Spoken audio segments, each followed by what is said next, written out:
Jesus não veio para fundar uma religião, mas para despertar consciências. A religião é a estrutura. Ele era a experiência. Por mais de 2000 anos, bilhões de pessoas olharam para a figura de Jesus como o ponto central da fé cristã.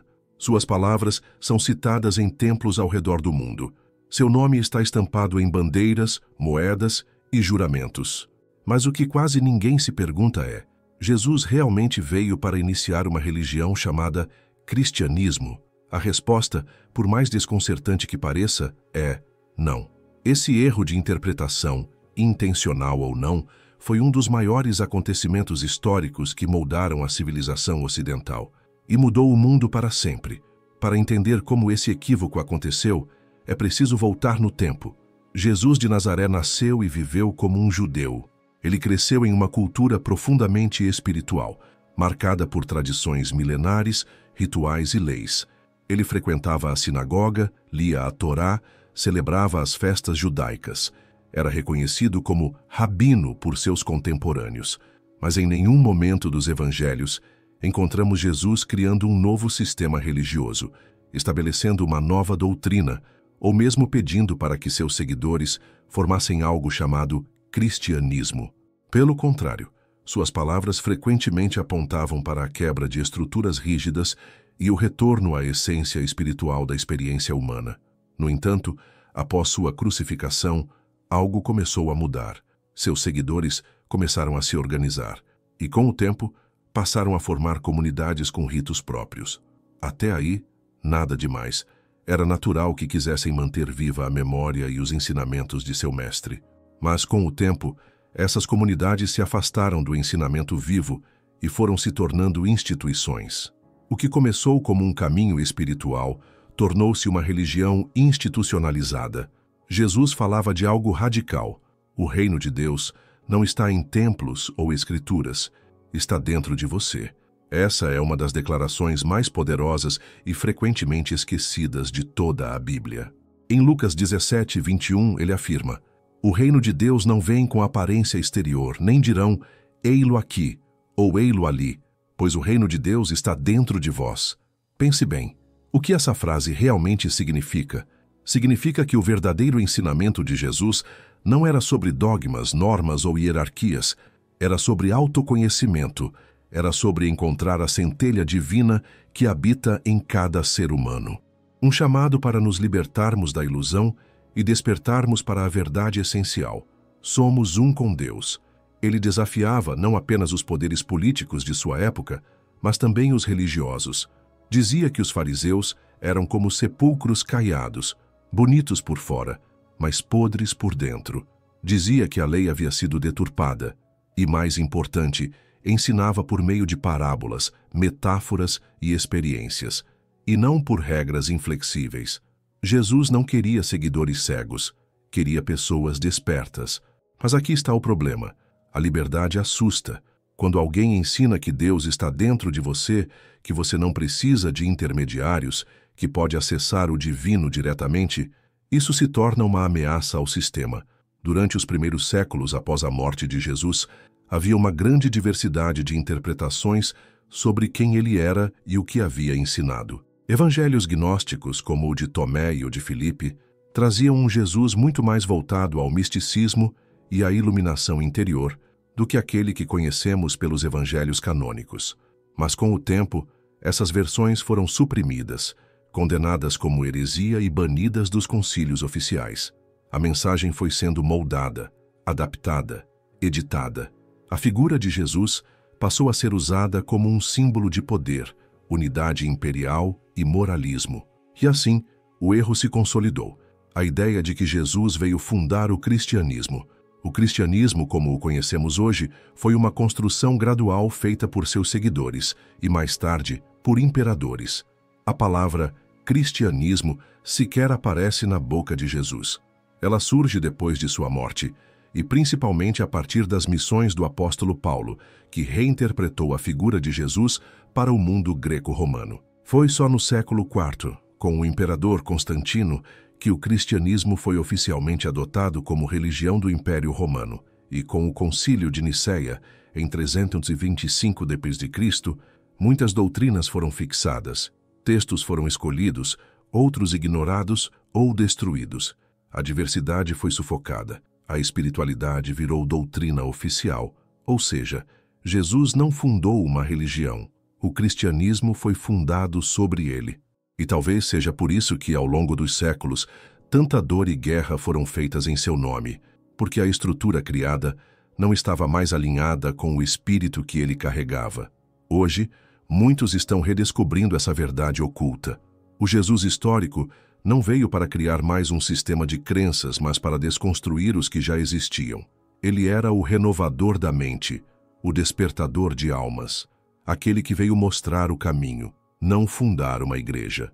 Esse erro, o de confundir o mensageiro com a instituição, custou à humanidade séculos de manipulação e distância do verdadeiro ensinamento. Mas ainda há tempo de corrigir esse curso. O reino de Deus não vem com sinais visíveis, porque o reino está dentro de vós.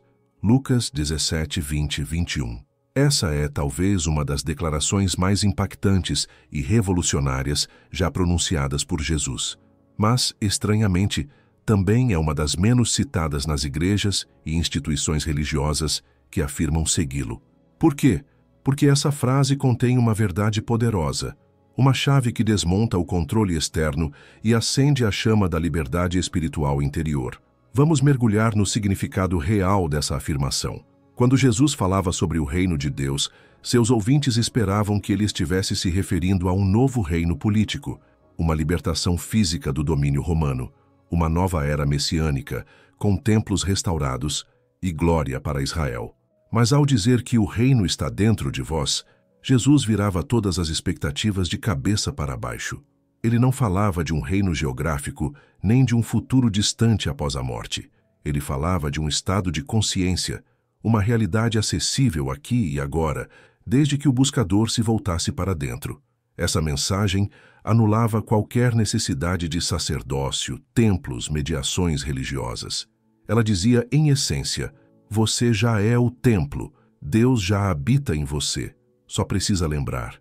Esse tipo de ensinamento está profundamente alinhado com tradições místicas de diversas culturas. O Vedanta da Índia, o Tao Te Ching da China, os ensinamentos herméticos do Egito e os próprios místicos da tradição judaica, como os essênios e os cabalistas posteriores. Jesus não ensinava uma fé baseada em medo, culpa ou obediência cega. Ele falava de presença, intuição, compaixão, despertar. Suas parábolas não eram regras fixas, eram convites à reflexão. Ele não dava respostas prontas, fazia perguntas que desafiavam o ego. A lâmpada do corpo são os olhos. Se teus olhos forem bons, todo o teu corpo será cheio de luz. Mateus 6:22. Essa linguagem simbólica e poética era o código de um mestre espiritual, não de um legislador religioso. Ao contrário do que muitas religiões pregam, um Deus distante, sentado num trono, julgando os homens do alto dos céus, Jesus revelava um Deus interno, íntimo, próximo, respirando dentro de cada alma. Essa noção de Deus como presença interior, como luz silenciosa, foi substituída ao longo dos séculos por imagens antropomórficas, doutrinas dogmáticas e hierarquias eclesiásticas. Mas se voltarmos ao coração das palavras de Jesus, encontramos algo muito diferente.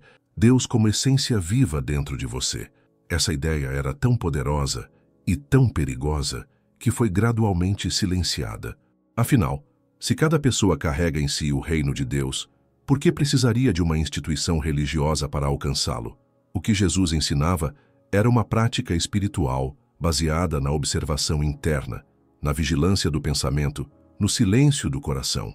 Lembre-se, ele passava longos períodos em jejum no deserto, em oração solitária nas montanhas, afastando-se das multidões para se conectar com o Pai em segredo. Quando orares, entra no teu quarto, fecha a porta e ora a teu Pai em secreto. Mateus 6:6. Esse quarto não era apenas um lugar físico, era um símbolo do interior, do espaço sagrado da alma. Jesus nos convida a mergulhar nesse templo invisível, onde Deus se revela no silêncio e na intimidade. Ele dizia, buscai e encontrareis, batei e abrir-se-vos-á. Mas esse bater é interno. Essa busca é espiritual. E esse encontrar não acontece no mundo externo, mas no âmago do ser. A pergunta que não quer calar é: por que essa mensagem foi tão abafada pela tradição cristã posterior? Porque uma espiritualidade baseada na autonomia interior não pode ser controlada. Ela não precisa de padres, de dízimos, de catedrais. Ela floresce no coração de cada ser humano, livre, viva, ardente. Religiões organizadas ao longo da história sempre se sentiram ameaçadas por mestres que pregavam a liberdade espiritual. E com Jesus não foi diferente. Sua mensagem foi absorvida, domesticada, transformada em doutrina. O Jesus revolucionário que dizia: "O reino está dentro de vós", virou o Jesus institucional que diz: "Siga a igreja para ser salvo". Mas a verdade ainda ressoa, forte e pura, para quem tem ouvidos de ouvir. O ensinamento de Jesus não era uma promessa futura, mas uma revelação presente. O reino de Deus não é um lugar, é um estado de ser. Ele está em você, agora mesmo. Por baixo das camadas de medo, condicionamento, ego, crenças e traumas, há uma luz, e essa luz é o que Jesus chamava de reino. É por isso que, quando ele curava, ele dizia: "A tua fé te curou". Não era ele o milagreiro, era o despertar da fé interna, da centelha divina que existe em todos. O que ele fez foi acender a lembrança. Hoje, muitos estão voltando ao verdadeiro significado do reino de Deus, buscando no silêncio, na meditação, na contemplação, na simplicidade, encontrando a presença de Deus na natureza, no olhar de uma criança, no momento presente. É aqui que reside o verdadeiro legado de Jesus, não na fundação de um império religioso, mas no chamado profundo para a interiorização, para a conexão direta com o divino que vive em nós. Jesus nos ensinou a não buscar fora o que já está dentro, e quando você silencia, respira e volta-se para o seu centro, você começa a perceber: o reino de Deus sempre esteve aqui. Você só havia se esquecido. Não penseis que vim destruir a lei ou os profetas. Não vim destruir, mas cumprir. Mateus 5,17. Quando pensamos em Jesus hoje, é comum imaginá-lo como alguém que rompeu totalmente com a tradição judaica para fundar algo novo. Mas essa imagem não corresponde aos fatos históricos. Jesus não era cristão, ele era judeu, nascido em uma cultura profundamente marcada pela espiritualidade semita, pelas leis da Torá e pelos ensinamentos dos profetas de Israel. Chamado de Rabi por seus discípulos e por muitos de seus contemporâneos, Jesus era um mestre dentro do judaísmo e, como tal, falava a partir da tradição, mas também contra suas distorções. Foi essa ousadia que o tornou, aos olhos de muitos, um rebelde perigoso. Jesus cresceu em Nazaré, uma pequena vila da Galileia, onde a vida girava em torno da lei de Moisés. Desde jovem, frequentava a sinagoga, participava das festas judaicas e estudava as Escrituras. Quando começou seu ministério, não rejeitou essas tradições.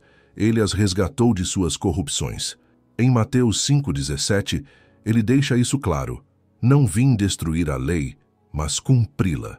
Ou seja, Jesus não estava interessado em acabar com o judaísmo. Ele queria reviver seu espírito original, centrado no amor, na justiça, na misericórdia, e não apenas no cumprimento cego de normas externas. A rebeldia de Jesus não era contra a fé judaica, mas contra o uso distorcido da religião para controlar, excluir e oprimir. Os fariseus, saduceus e escribas haviam se tornado mais preocupados com regras do que com o coração. A espiritualidade havia sido substituída por legalismo, o templo por política, o sacrifício por comércio. Jesus enxergava isso com clareza e denunciava com coragem. Ai de vós, escribas e fariseus hipócritas, limpais o exterior do copo, mas por dentro estão cheios de ganância e imundícia. Mateus 23:25. Essas palavras não eram apenas duras, eram escandalosas.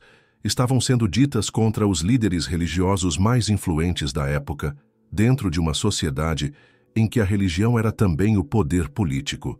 Jesus se levantava como uma voz profética, no estilo de Isaías, Amós e Jeremias, que também haviam confrontado os sacerdotes de seus tempos. A rebelião de Jesus não era pela destruição da tradição, mas pela purificação da experiência religiosa. Ele curava no sábado, não para profanar a lei, mas para mostrar que a compaixão está acima do ritual. Ele tocava leprosos, não para desafiar regras de pureza, mas para revelar a inclusão divina. Ele se sentava com pecadores e prostitutas, não para ignorar o pecado, mas para curar a alma ferida. O sábado foi feito para o homem, e não o homem para o sábado. Marcos 2:27. Essas atitudes revelam um mestre que buscava reconectar a religião à vida real, ao amor prático, à cura da alma. E isso o colocava em rota de colisão direta com as autoridades.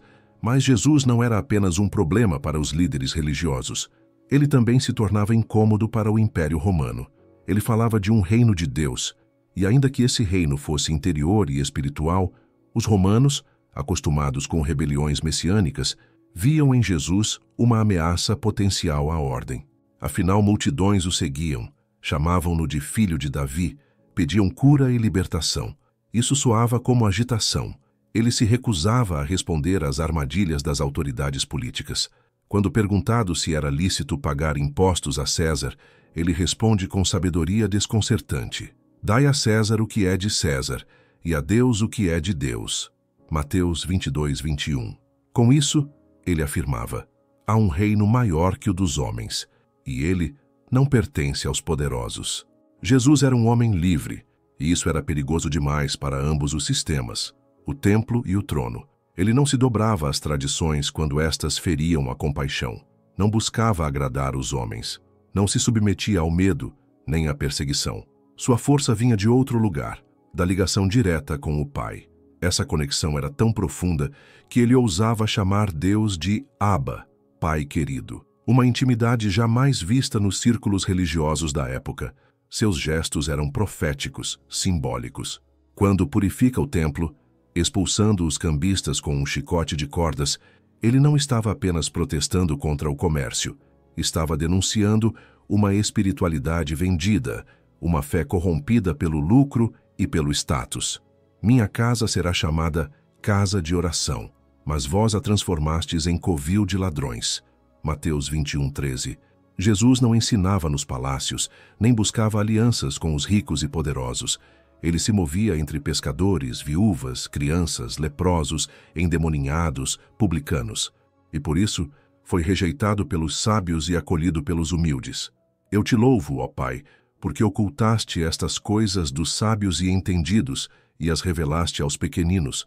Mateus 11:25. Esse mestre, que quebrava paradigmas, era impossível de controlar. Ele desafiava os que usavam a fé para dominar, e por isso foi considerado subversivo, condenado, crucificado. Mas seu legado vive até hoje, não nos tronos dourados da religião, mas nos corações que se permitem ser tocados por sua verdade viva.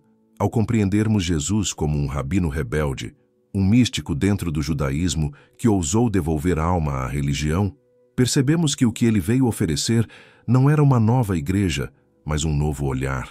Um olhar que vê Deus no outro, que vê pureza no impuro, que vê esperança no rejeitado. Um olhar que cura ao invés de condenar, que desperta ao invés de doutrinar. Jesus foi o espelho do que cada ser humano pode se tornar. Um canal da luz divina neste mundo escurecido pela vaidade, pelo medo e pela rigidez. Se aqueles que vos conduzem disserem: Vede, o reino está no céu, então as aves do céu vos precederão. Se disserem: Está no mar, então os peixes vos precederão. Mas o reino está dentro de vós e fora de vós. Evangelho de Tomé Logion 3. As igrejas modernas nos apresentaram um Jesus que parecia ter como missão principal nos dizer o que fazer, no que acreditar e aonde ir depois da morte. Mas há uma vertente esquecida, quase apagada da história, que mostra outro lado do Mestre de Nazaré. Um iniciador de almas, um revelador de mistérios, um instrutor do caminho interior. Essa vertente não está nos dogmas, nem nas instituições. Está nas entrelinhas das Escrituras. Está nos evangelhos que foram banidos. Está no silêncio profundo daqueles que, ao longo dos séculos, buscaram compreender não o Cristo institucionalizado, mas o Cristo vivo dentro de si. Jesus falava em parábolas, não porque queria ser confuso, mas porque o conhecimento espiritual verdadeiro não pode ser entregue em palavras diretas. Ele precisa ser vivenciado, digerido revelado no interior de cada um. A quem tem ouvidos para ouvir, ouça. Essa frase, repetida por ele inúmeras vezes, não era um simples reforço didático. Era um chamado à escuta interna, aquela percepção que vai além da lógica, que ressoa na alma. Jesus ensinava com gestos, com silêncios, com metáforas. Ele não entregava respostas prontas, mas portas abertas, caminhos simbólicos, pistas espirituais. Suas parábolas eram espelhos. O semeador, o filho pródigo, a pérola escondida, a luz debaixo do alqueire, todas eram imagens para realidades espirituais que não cabem em doutrina. Elas precisavam ser descobertas por dentro. No deserto do Egito, em 1945, um camponês fez uma descoberta que mudaria para sempre o estudo sobre os primeiros seguidores de Jesus, os manuscritos de Nag Hammadi. Entre eles estava o Evangelho de Tomé, um texto que muitos estudiosos consideram mais antigo do que alguns evangelhos canônicos. Diferente dos outros evangelhos, o de Tomé não traz narrativas. É composto apenas por 114 frases atribuídas a Jesus. E o mais impressionante, nelas não há menção à cruz, ao pecado original, ao juízo final, nem a qualquer doutrina eclesiástica. O que existe ali é um convite ao autoconhecimento profundo. Quem se conhecer a si mesmo, conhecerá o todo. Evangelho de Tomé, Logion 111. Essa frase resume a essência do ensinamento oculto de Jesus. A salvação não está fora, está no despertar da verdadeira identidade. O que Jesus ensinava, em sua dimensão mais profunda, era o caminho do Cristo, um processo de transformação interior que leva à união com o divino. Ele dizia: se teu olho for simples, todo o teu corpo será cheio de luz. Mateus 6:22. Esse olho simples era o olho interior, o centro da visão espiritual, aquilo que mais tarde a tradição mística chamou de olho do coração, ou mesmo terceiro olho. Não se trata de misticismo barato, mas de uma realidade espiritual descrita em muitas culturas. O caminho que ele propunha não era moralista, mas alquímico. Era sobre transformar o ego em amor, a rigidez em compaixão, a ignorância em luz. Era sobre morrer para o falso eu e renascer no eu sou. Jesus dizia: aquele que não nascer de novo não pode ver o reino de Deus. João 3:3. Esse nascer de novo não é um ritual externo, é uma mudança de consciência, é o despertar da centelha divina adormecida em nós. Por que esse ensinamento foi ocultado? A pergunta é inevitável. Por que essa sabedoria foi deixada de lado pela tradição oficial? Porque ela era perigosa. Ela dizia que você não precisa de intermediários para chegar a Deus, que você é o templo vivo, que a verdade está em você, esperando ser reconhecida. Esse tipo de ensinamento não serve ao controle, não depende de sacerdotes, de hierarquias, de doutrinas. Ele liberta o ser humano da dependência religiosa, e isso sempre foi um problema para instituições que baseiam seu poder na autoridade espiritual externa. Com o passar dos séculos, os evangelhos místicos foram suprimidos. Os gnósticos, que buscavam esse conhecimento interno, foram perseguidos. E o ensinamento mais revolucionário de Jesus foi selado, trancado e esquecido. Mas ele não desapareceu. O ensinamento oculto de Jesus ainda pulsa nos corações que buscam. Ainda se revela nas experiências de silêncio, nas noites de alma, nos momentos de presença verdadeira. Ainda ecoa em cada ser humano que ousa perguntar: e se o que eu busco lá fora estiver o tempo todo dentro de mim? É aí que o caminho de Jesus ressurge, não como crença, mas como vivência. Não como religião, mas como despertar. Não como moralismo, mas como transformação do ser. Jesus nunca pediu adoração. Ele pedia compreensão. Ele não queria ser venerado em imagens, mas reconhecido no coração. Não disse: façam um trono para mim. Disse: tomem sua cruz e sigam-me. Seu chamado não era para construir templos, mas para desconstruir o ego. Ele era o mestre que nos olhava nos olhos e dizia: vós sois a luz do mundo. Mateus 5,14. Você consegue sentir o peso disso? Ele não dizia: eu sou a luz, adorem-me. Ele dizia: vocês também são. A luz que ele manifestava era a mesma que habita em cada um. Ele era o espelho, o mapa, o lembrete. Mesmo que as instituições tenham tentado esconder, O verdadeiro ensinamento de Jesus sobreviveu, porque ele nunca foi feito de pedra, papel ou dogma.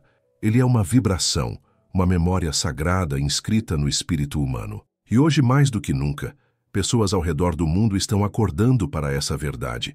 Estão redescobrindo o caminho que não passa por fora, mas por dentro. Estão compreendendo que seguir Jesus não é repetir frases prontas, mas tornar-se luz viva no mundo. Eles criaram uma religião em torno de Jesus, em vez de viver como ele viveu.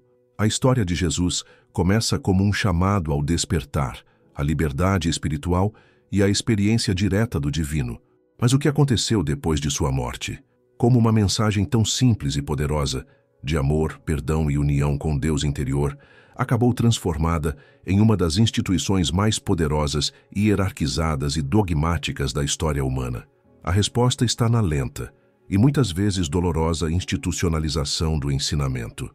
Uma tragédia silenciosa que moldou a civilização ocidental e distorceu profundamente a essência do que Jesus veio ensinar. Após a crucificação, os primeiros seguidores de Jesus, chamados de Nazaritas ou caminhantes do caminho, não fundaram templos ou criaram doutrinas.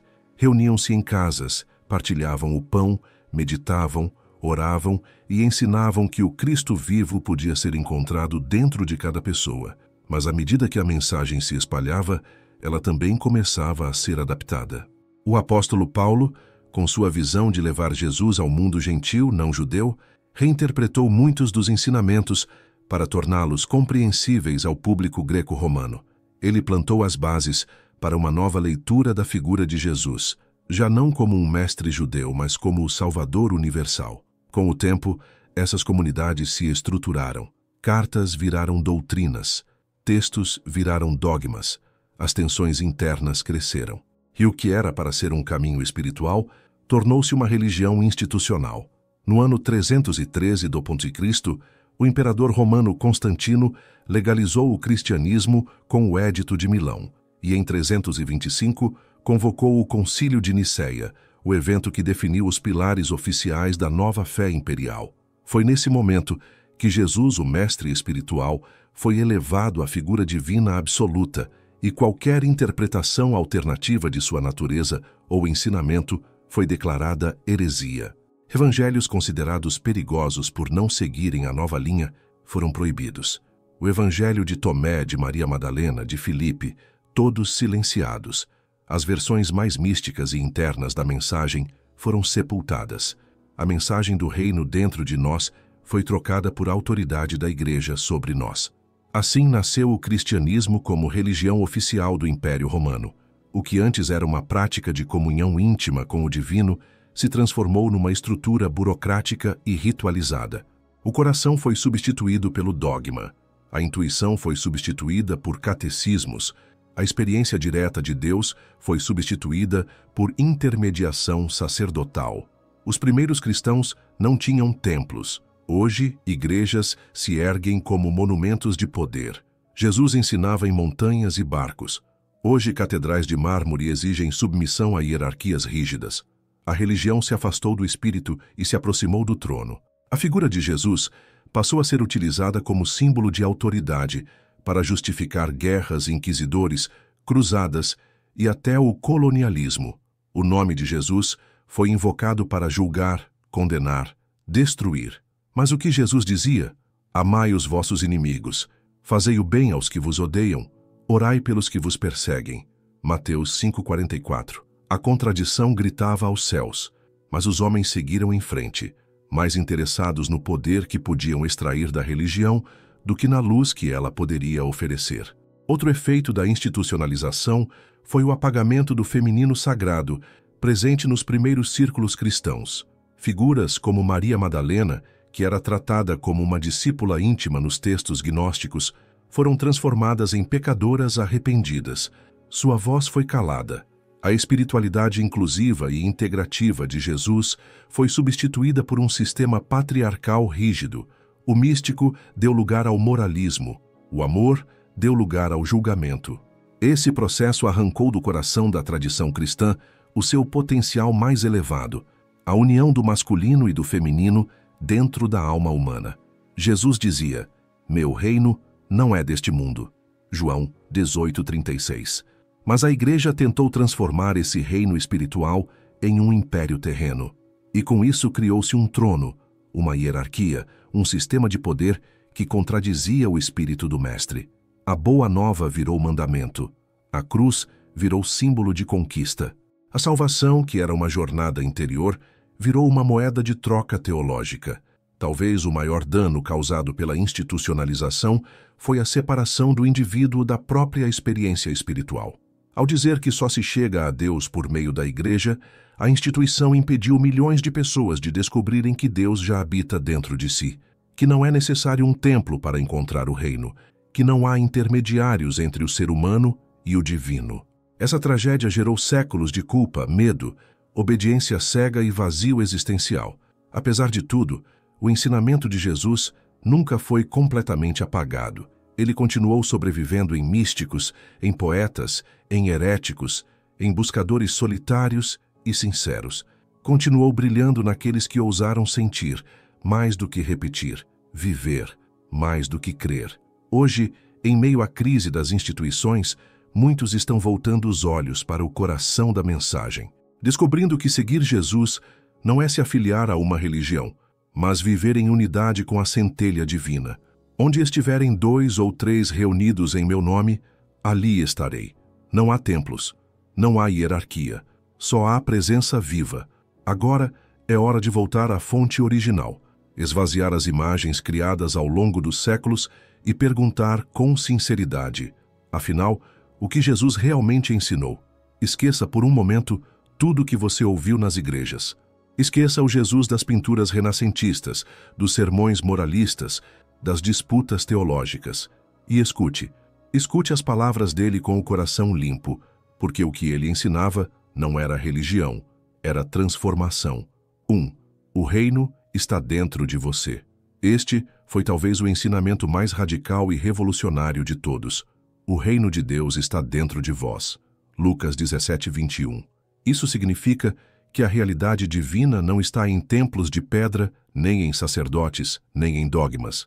O reino é um estado de consciência, uma presença viva dentro do ser humano. A chave está no interior. Esse reino é paz, é amor, é comunhão com o todo. A partir desse ensinamento, tudo muda. Não somos separados de Deus, somos parte dele. 2. Ame sem condições. Se há uma força central na mensagem de Jesus, ela é o amor incondicional. Amai-vos uns aos outros, como eu vos amei. Amai os vossos inimigos. Esse amor vai além da emoção. É uma atitude, uma escolha. Amar não é aprovar, mas reconhecer no outro a centelha divina, mesmo quando encoberta pela sombra. Jesus não ensinava a amar só quem concorda com você ou quem pertence à sua religião. Ele dizia que até os pagãos fazem isso. O chamado era outro: amar como expressão da natureza divina em nós.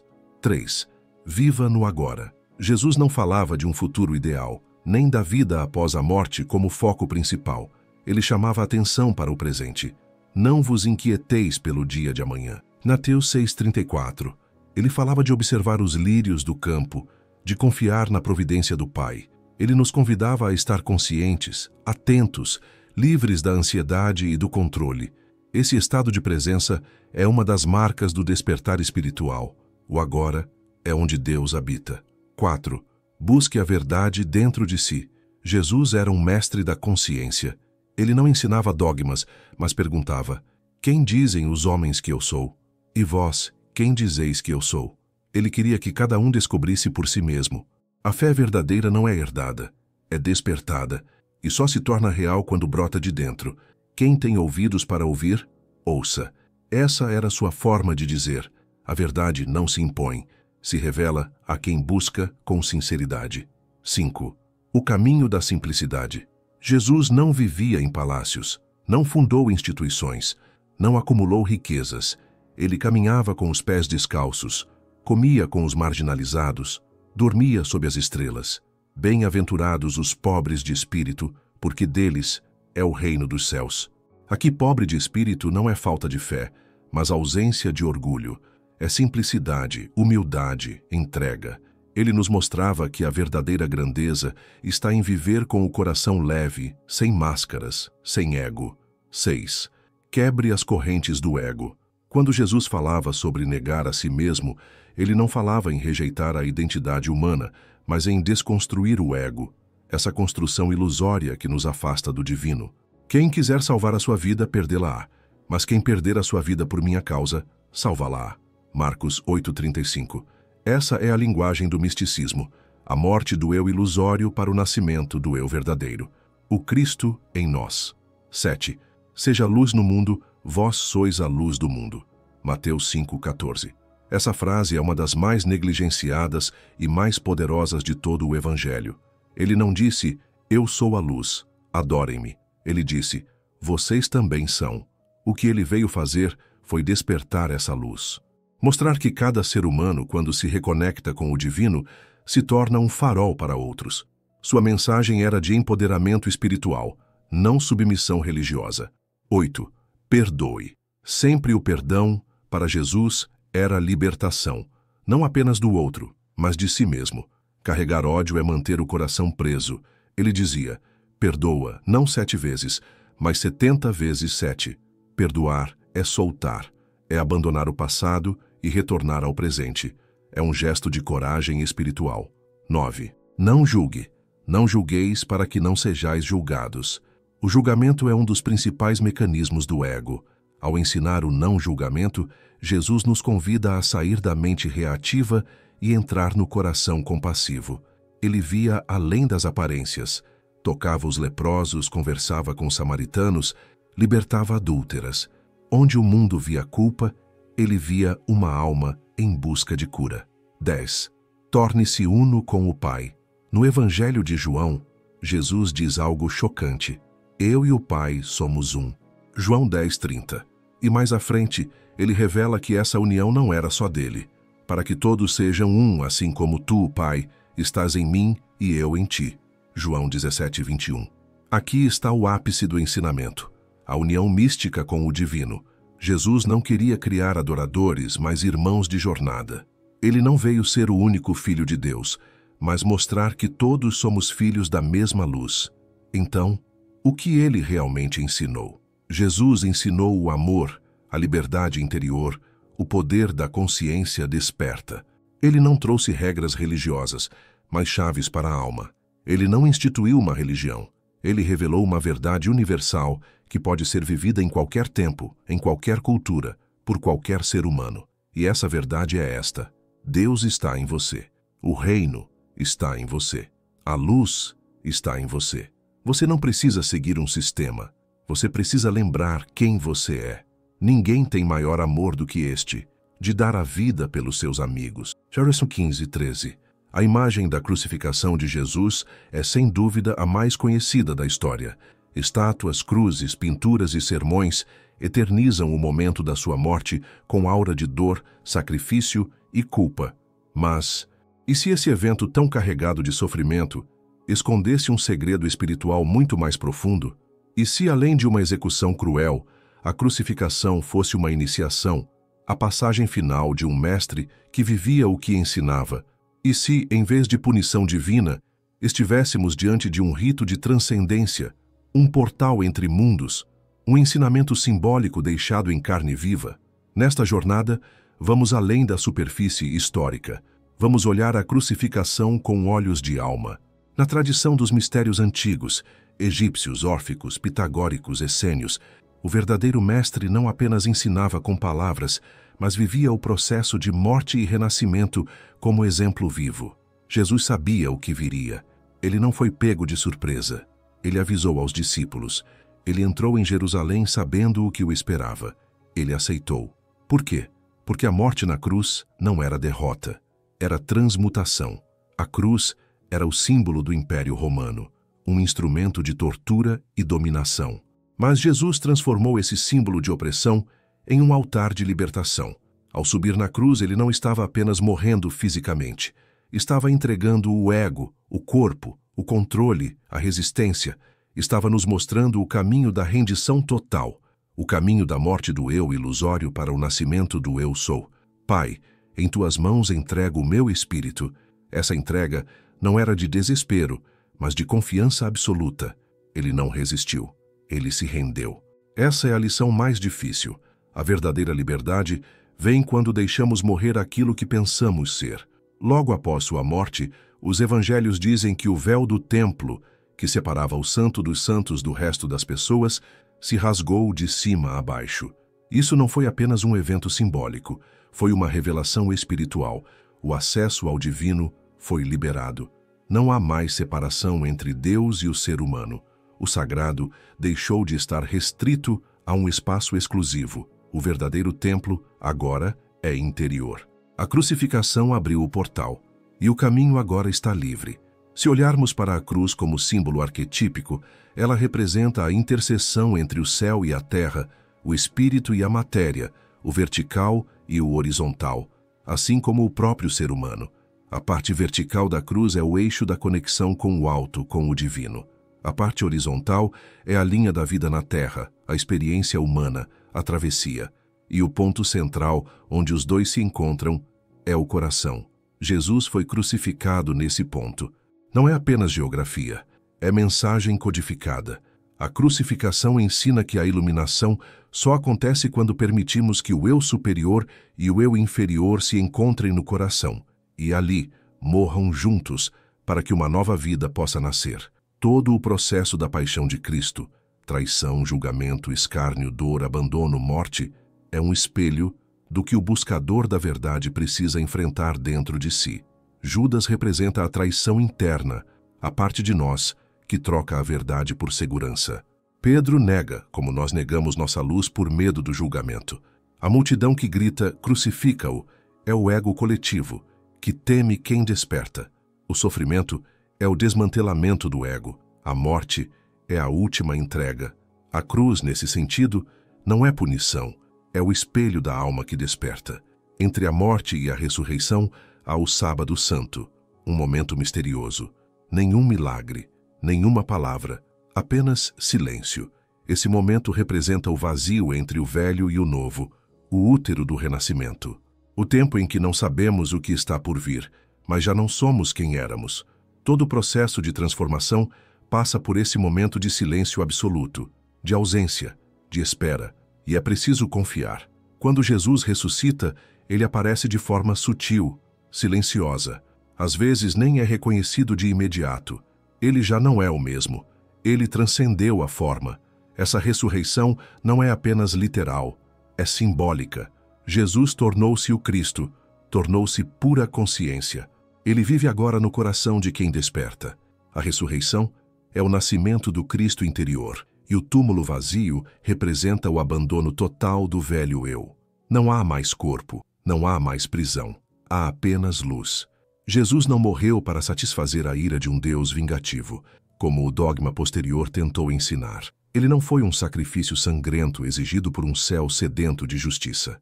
Ele se ofereceu como exemplo vivo de como atravessar a escuridão com luz, como morrer com amor, como entregar tudo sem perder a fé, como transcender a morte sem escapar da vida. Ele mostrou que a cruz é parte do caminho, mas não é o fim. A crucificação não é um evento distante, mas um ritual que acontece dentro de nós, sempre que atravessamos nossas próprias noites escuras, sempre que somos traídos, julgados, mal compreendidos, sempre que morremos para uma parte de nós e renascemos mais conscientes, mais puros, mais livres. E cada vez que alguém atravessa sua cruz com amor e fé, o Cristo ressuscita de novo, não num túmulo, mas no coração humano. Já não sou eu quem vive, mas o Cristo vive em mim. Paulo de Tarso, Gálatas 2:20. Ao longo da história, milhões foram ensinados a olhar para cima, para o céu, para a cruz, para uma figura distante de um homem divinizado. Mas o verdadeiro ensinamento de Jesus não era sobre olhar para fora, era sobre olhar para dentro. O Cristo de que Jesus falava não era apenas ele mesmo, era uma presença universal, uma centelha divina latente no interior de cada ser humano. Quando Jesus dizia, "Eu sou o caminho", ele não estava dizendo, "Adorem-me". Ele estava dizendo, "Sejam como eu". Esse é o maior segredo que a religião oficial escondeu. O Cristo não é um homem, é um estado de consciência. O Cristo não veio para ser adorado, veio para ser despertado em você. Cristo não era o sobrenome de Jesus. Cristo vem do grego Christos, que significa o ungido. No hebraico, o termo equivalente é Mashiach, o Messias. Mas essa unção, no sentido esotérico, não era exclusiva de uma pessoa. Era o nome dado àquele que alcançava a união com o divino dentro de si, aquele que despertava o espírito em plenitude, aquele que reconhecia: eu e o Pai somos um. Jesus se tornou o Cristo não por nascer com esse título, mas por se tornar totalmente consciente de sua verdadeira natureza divina. E ele veio nos ensinar que você também pode.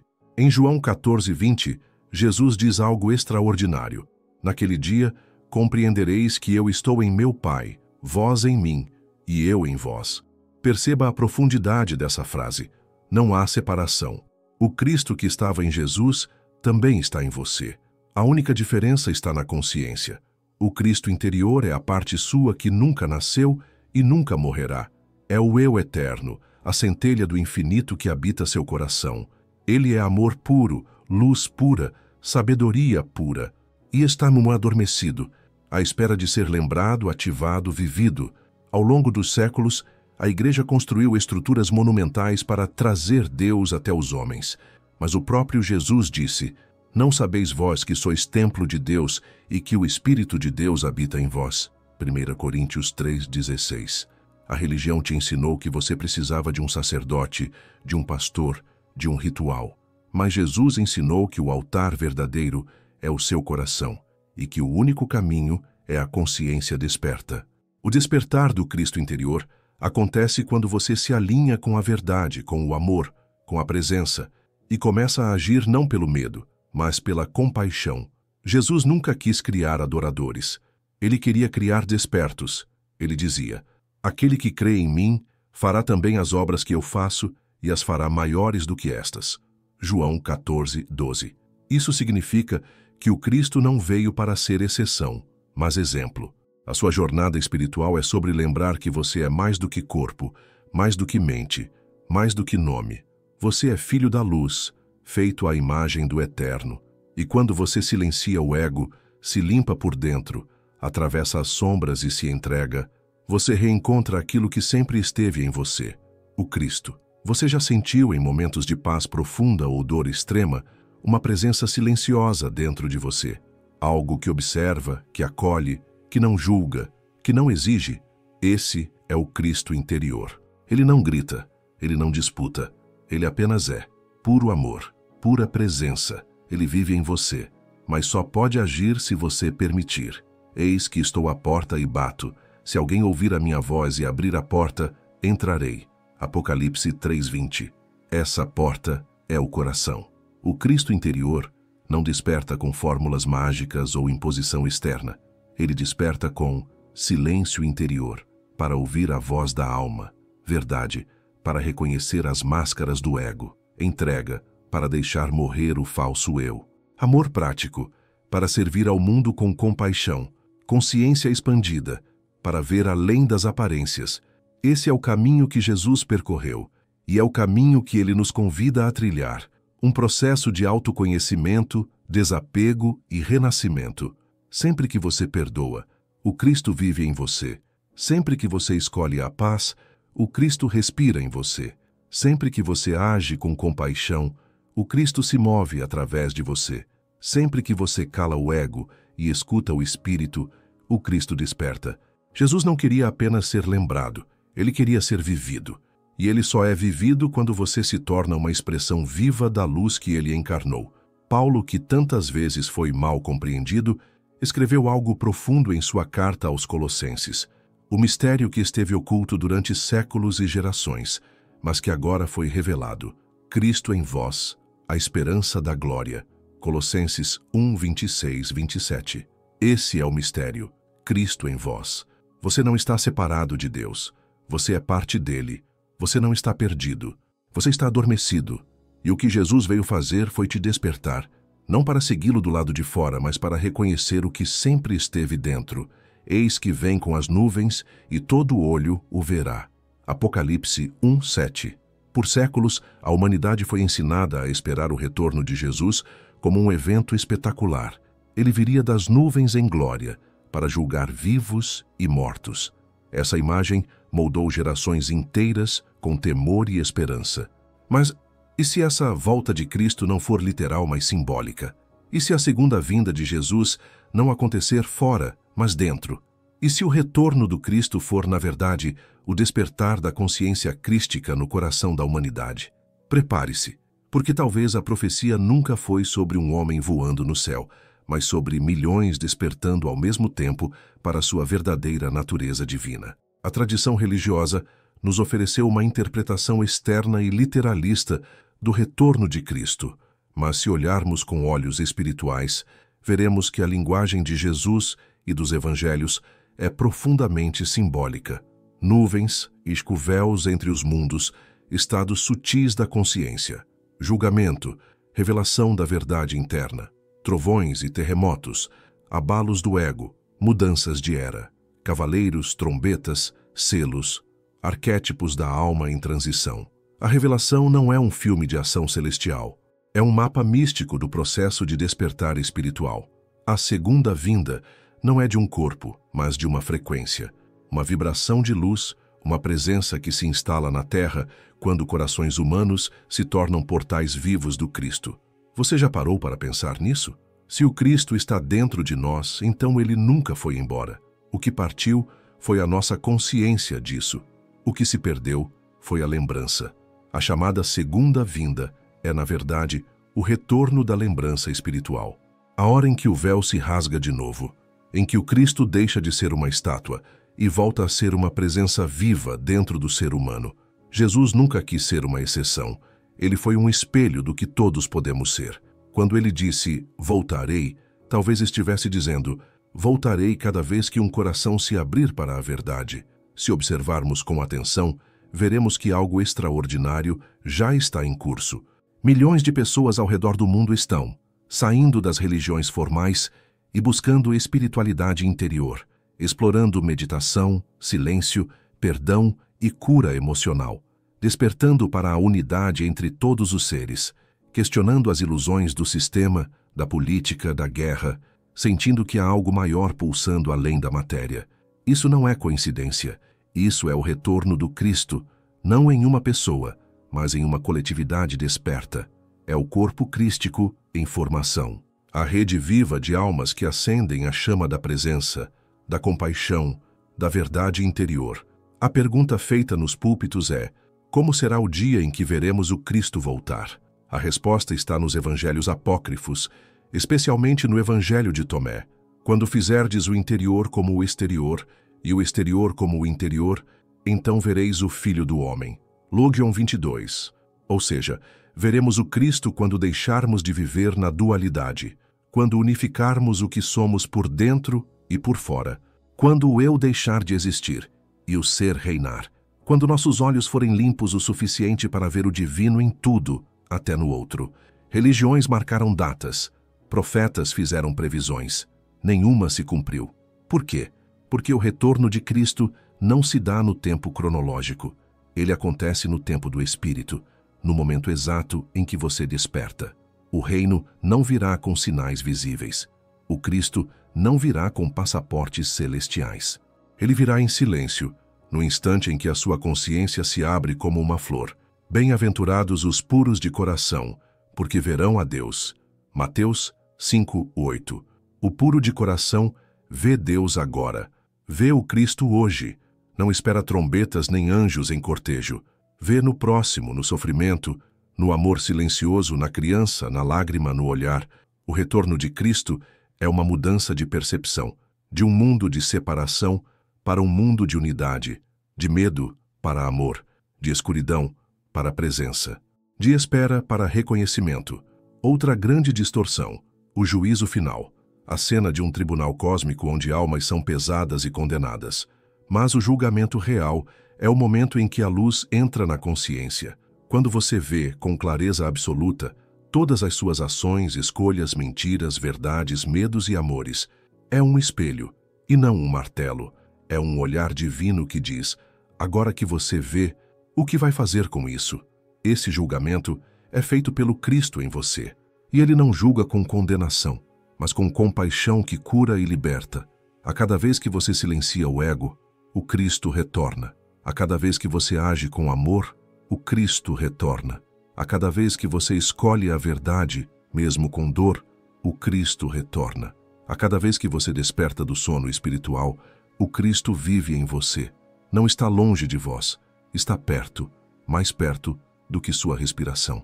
Esse é o segredo que tantas tradições esotéricas carregaram por séculos. O retorno de Cristo é o florescer da consciência crística na humanidade. Ele não virá em nuvens, ele virá em olhos abertos.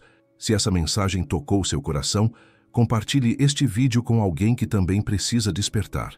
Se inscreva no canal, ative o sino e continue conosco nessa jornada de autoconhecimento, verdade e luz. Jesus não criou uma religião, ele revelou um caminho. Vamos juntos redescobri-lo.